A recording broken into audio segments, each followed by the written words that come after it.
Hello friends, welcome to my Shali's recipes. இன்னைக்கு நம்ம ஷாலிஸ் ரெசிபீஸில் நல்லா நெய் மணம் மணக்க ஒரு சூப்பரான அசத்தலான முட்டை கிரேவி தான் பண்ண போகிறோம். இதில் வீட்டில் இருக்கும் சில பொருட்களை வச்சு நம்ம ஹோட்டல் ஸ்டைலில் சுவையாக நெய் கிரேவி முட்டையை வச்சு இன்னைக்கு பண்ண போகிறோம். இதை ஸ்டெப் பை ஸ்டெப்பாக எப்படி செய்கிறதுன்னு பார்க்கலாம். இந்த ரெசிபி பார்த்தீங்கன்னா சப்பாத்தி, பரோட்டா, தோசை, சாப்பாடுன்னு எல்லாத்துக்குமே செம காம்போவாக இருக்கும். வாங்க இந்த ரெசிபி எப்படி செய்கிறதுன்னு பார்க்கலாம். ஃபஸ்ட்டு இதை செய்கிறதுக்கு ஒரு பேன் எடுத்துக்கலாம். இப்போ நம்ம சில ட்ரை ரோஸ்ட் பண்ண போகிறோம். அதுக்கு 3 டீஸ்பூன் அளவுக்கு முழு தனியா எடுத்துக்கலாம். அது கூடவே 3/4 டீஸ்பூன் அளவுக்கு முழு மிளகு, 1 1/2 டீஸ்பூன் அளவுக்கு சீரகம், 1 1/2 டீஸ்பூன் அளவுக்கு சோம்பு சேர்த்துக்குங்க. முந்திரி ஒரு 5 முந்திரி சேர்த்துக்கலாம். இது கூடவே இஞ்சி வந்து ஒரு பெரிய இஞ்சி அளவுக்கு, நல்லா 1 இன்ச்சு அளவுக்கு பெரிய சைஸாக ஒரு இஞ்சி துண்டு சேர்த்துக்குங்க.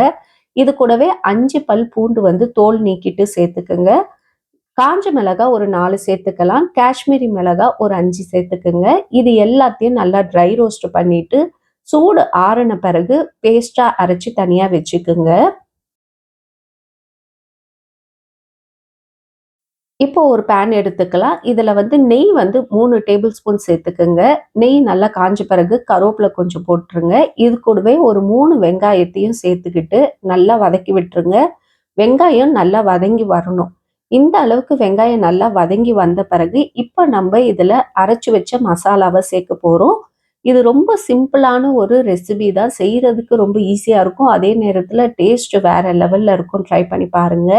இப்போ இந்த மசாலாவை சேர்த்துட்டு இது கூடவே 3/4 டீஸ்பூன் அளவுக்கு மஞ்சள் தூளும் தேவையான அளவுக்கு உப்பும் சேர்த்துக்கிட்டு நல்லா வதக்கி விட்டுருங்க. இது நல்லா வதங்கி வந்த பிறகு கொஞ்சமாக தண்ணி சேர்த்துக்கிட்டு மிக்ஸ் பண்ணி விடுங்க. இப்போ வந்து இதுலேருந்து நல்லா எண்ணெய் பிரிஞ்சு வரட்டும். எண்ணெய் பிரிஞ்சு வந்த பிறகு நான் இன்னைக்கு ஒரு 7 முட்டையை வந்து பாயில் பண்ணி வேக வச்சு எடுத்து வச்சிருக்கேன். இது வந்து உங்களுக்கு எப்படி விருப்பமான சைஸோ அதுக்கேற்ற மாதிரி நீங்கள் முட்டையை கட் பண்ணி போட்டுக்கலாம். இப்போ இதில் முட்டையை சேர்த்துட்டு நல்லா மிக்ஸ் பண்ணி விட்டுருங்க.